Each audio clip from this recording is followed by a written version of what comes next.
برنامج جمهورية فدرالية Soomaaliya waxaan ku salaamayaa assalaamu calaykum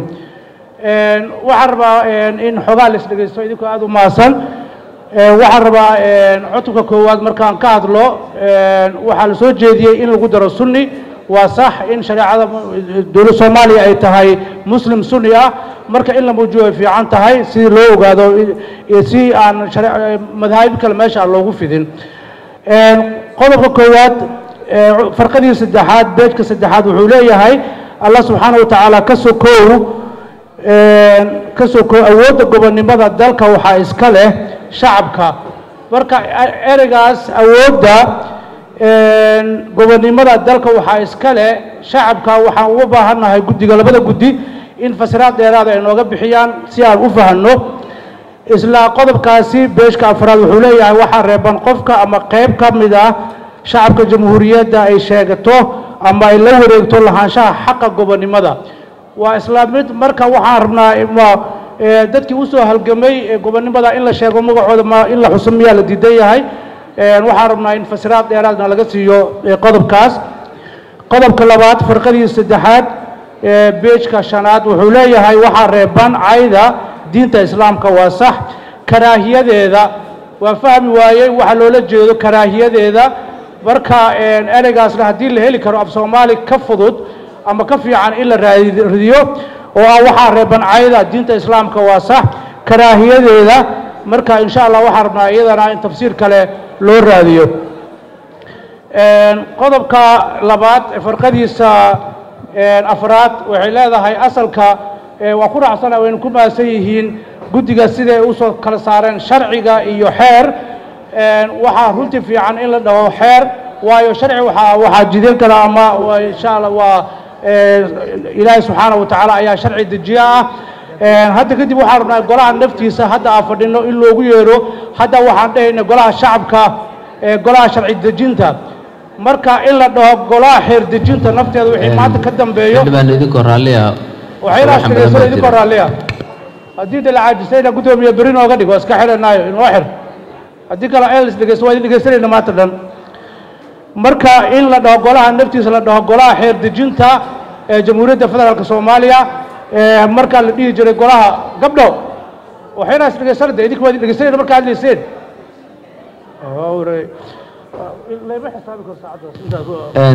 xildhibaanada sharafta leh idinkoo mahadsan markuu xildhibaan hadlayo inaad fadhiisataan oo qofku si degan qof kale ula hadlo marka insha Allah hadda kadib waxaan dhignaa golaha xeer dejinta marka dhihi jiray golaha sharci dejinta insha Allah waxaan rabnaa inaan saas u bedelno qodobka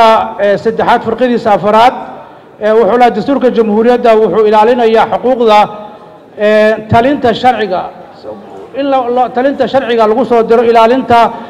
sareynta sharciga in lagu daro aad bay u fiican tahay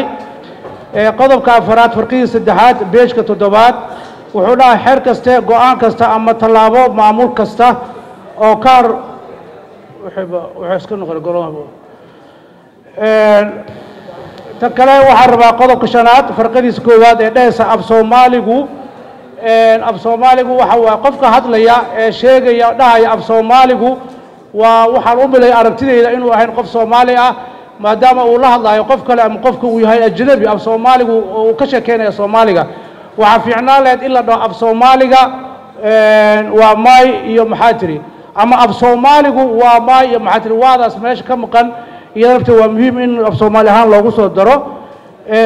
heesta calanka qodobka lixaad farqada saddexaad beejka sagaalaad wuxuu ka hadlayaa heesta calanka mararka xafladaha tagtid waxaa arkaysaa qofka ugu horeeyo heeska uu qaado in la qaado marka waxay qaadaysaa Soomaaliya tooso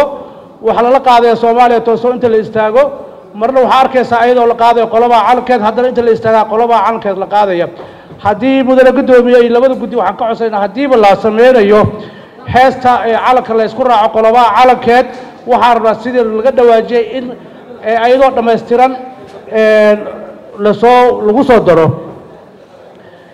waxaan rabaa kale inaan halkaa kaga hadlo qodobka toddobaad farqadiisa koowaad waxa ka soo noqnoqdo ereyga ah iyo isagana in maxaan ku la saxo waxaan kaloo rabaa inaan teeb error badan ku jiray cutubkii koowaad aan soo diyaariseen waxaa ku jira 5 teeb error cutubka koowaad markaa fiirisid jamhuuriyadda baaqa jamhuuriyadda sagaalka qodob si ka mid ah ku qoran haddana wuu si socda ka mid ah ahdiyaa ka maqan meesha in lagu soo daro qodobka koowaad farqada labaad beejka saddexaad waxaa qoran matalaadda dadweynaha 2 koomaa ku qoran iyada nafteeda in la saxo qodobka sadeedaad markaa fiirsid farqada koowaad beej 10 muwaadiniinta siday u qoran tahay teeb error ku jiro in la saxo maadaama waxaan ay yihiin dastuurkana insha Allah uu noqonayo document qof walba uu akhrinayo beejka sadeedaad markaa fiirsid jinsiyadiisa waxay u qoran tahay teeb error qolada ku jiro markaa fiirisid qodobka sagaalaad farqada koowaad federaalka iyada nafteeda waxaa ku jiro teeb error in teeb errordaas la saxo waxaan soo jeedin lahaa 2 talo midda hore ay tahay in xarfaha ka bilaabanayo xarfaha magacyada ka bilaabanayo xarfka magaca in laga dhigo capital laga dhigo ama xarf weyn laga dhigo waxa arkaysaa meel federaalka ku qoran tahay marna capital ay tahay marna small letter ay tahay iyadana la isku ekeysiyo xarfaha diinta marka aragtid marna waa capital marna waa small marka xarfaha ka bilaaban magaca in capital laga dhigo iyo in la sameeyo 2 ama 3 qof oo ka saxda mar walba teeb errorka waa dokumentiga baarlamaanka loo soo gudbinaa wuxuu ku fiican yahay in isagoo tafatiran aan teeb error ku jirin in la keeno aad iyo aad u mahadsantihiin. Assalaamu calaykum waraxmatullaahi wabarakaatuh.